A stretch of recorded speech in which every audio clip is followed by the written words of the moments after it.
Et pour commencer, je vais prendre donc ma jolie courge butternut. Je vais avoir besoin de 700 grammes environ, donc soit je coupe juste une partie de la courge, ou alors j'épluche et je découpe tout, et le reste je passe en compote avec des coings et du miel.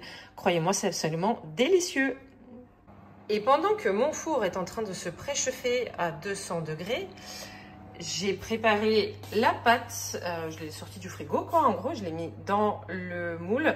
Alors je prends une pâte sans gluten parce que je tolère assez mal, en tout cas le blé. Mais vous prenez la pâte que vous voulez, bien évidemment. Et puis j'ai épluché mon butternut et on va le découper en petits morceaux. Et ensuite on va l'enfourner pour une bonne demi-heure. Et donc là, dans ce morceau, j'ai 762 grammes de butternut, je vais tout prendre. Donc là, j'ai mes 700 grammes de butternut découpés et j'ai aussi pris quelques gousses d'ail écrasées, découpées en deux, que j'ai mis avec le butternut et je vais mettre tout ça au four. C'est parti, 200 degrés et pour 30 minutes. Pardon, j'ai oublié une étape importante, mettre un petit peu d'huile là-dessus avant de mettre au four. Alors je ne prends pas l'huile d'olive parce qu'elle est sensible à la chaleur, elle peut se dégrader à la cuisson, donc je prends de l'huile d'avocat. Vous pouvez aussi prendre de l'huile de coco si vous souhaitez. Pendant que tout ça est en train de cuire, j'ai mis donc un oignon, alors je préfère les oignons rouges, mais vous pouvez choisir un oignon de votre préférence, entier découpé comme vous le voyez, dans un peu d'huile sur une poêle. On va le laisser fondre un petit peu et ensuite on va rajouter du vinaigre balsamique et du miel pour le faire caraméliser. Ça va être une tuerie les gens, une tuerie, trop bon. Dans la recette que j'avais trouvée à la base, dont je mettrai le lien bien évidemment en description, ils disent 100 grammes de feta, sauf que nous on aime beaucoup la feta et puis je trouve que ça donne du goût.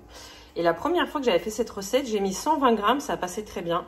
Donc là c'est un bloc de 200 grammes, vous voyez comment j'ai découpé grossièrement. Bien évidemment je vais prendre cette moitié là pour la mettre dans ma tarte. Après 10 minutes de cuisson de l'oignon, j'ai rajouté donc une grosse cuillère à soupe de vinaigre balsamique et une grosse cuillère à soupe de miel. Et à propos de ces ajouts, j'ai deux parenthèses à rajouter dans ma recette. La première, ça va être sur la tarte en elle-même. Et en fait, donc, il y a de la pâte qui contient des glucides. Il y a de la courge butternut qui en elle-même, malgré son goût sucré, n'a pas un index glycémique si haut que ça. Mais à la cuisson, les glucides deviennent plus disponibles, entre guillemets, pour notre corps. Donc, ça peut faire augmenter l'index glycémique. Et en plus, on met du vinaigre balsamique et on met du miel. Donc, ça rajoute encore du sucrant et des glucides.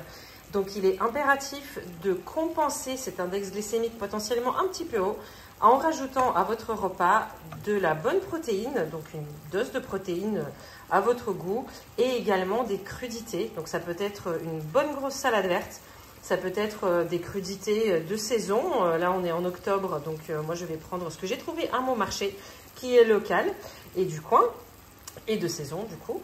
Les légumes dans une assiette santé typique, les légumes sans glucides composent la moitié de votre assiette au moins. Donc ça va contribuer à ce que le plat, votre repas dans son ensemble, ne sollicite pas trop votre pauvre pancréas et le ménage un petit peu, le traite avec du respect en vrai.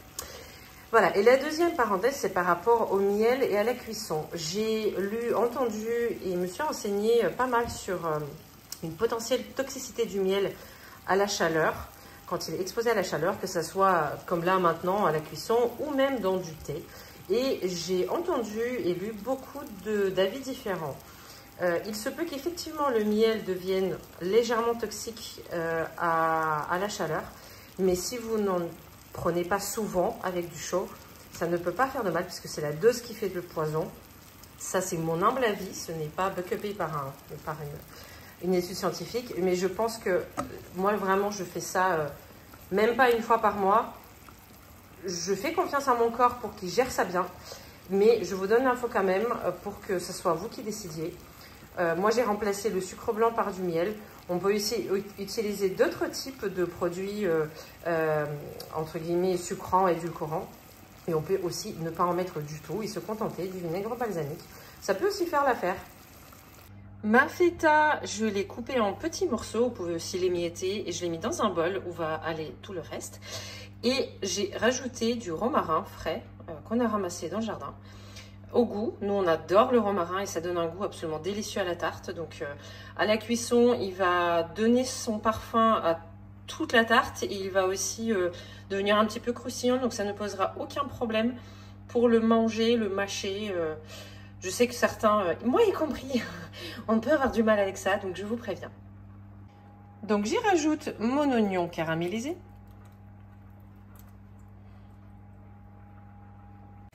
Et puis je vais y rajouter mon butternut et mon ail qui sortent du four. Et ensuite je vais tout écraser.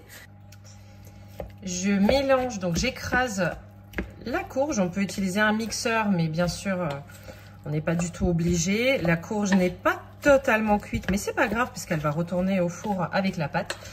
Donc l'idée c'est de tout mélanger, de l'écraser un petit peu, d'obtenir un joli mélange beau et qui donne envie. Et en tout cas ça sent trop bon. Et ensuite on va tout mettre sur la pâte et l'enfourner. On peut aussi bien évidemment goûter et saler si nécessaire, poivrer si vous souhaitez, saler en tout cas, bon voilà, pas trop parce qu'il y a quand même la feta, mais un petit peu pour donner un peu de goût. Et voilà, là je pense qu'on n'est pas trop mal. J'ai salé un petit peu. C'est divin. Et maintenant, on peut mettre tout ça sur la pâte et enfourner. Et maintenant, donc, on met le tout, ce beau petit mélange, sur la pâte qu'on avait préparée et sortie du frigo en avance. On ne peut bien entendu pas en laisser une miette parce que c'est péché, tellement c'est bon. Alors je fais cuire mes filets de poulet en même temps, donc je vais réenfourner la tarte à l'étage en dessous jusqu'à ce que la pâte soit bien dorée. Je laisse à 180 puisque donc mon poulet est en train de cuire. Et par contre, vous pouvez aussi faire baisser la température, donc c'est selon votre four, bien entendu. L'idée, c'est de sortir la tarte au moment où la pâte est bien dorée et vous savez qu'elle sera bien croustillante.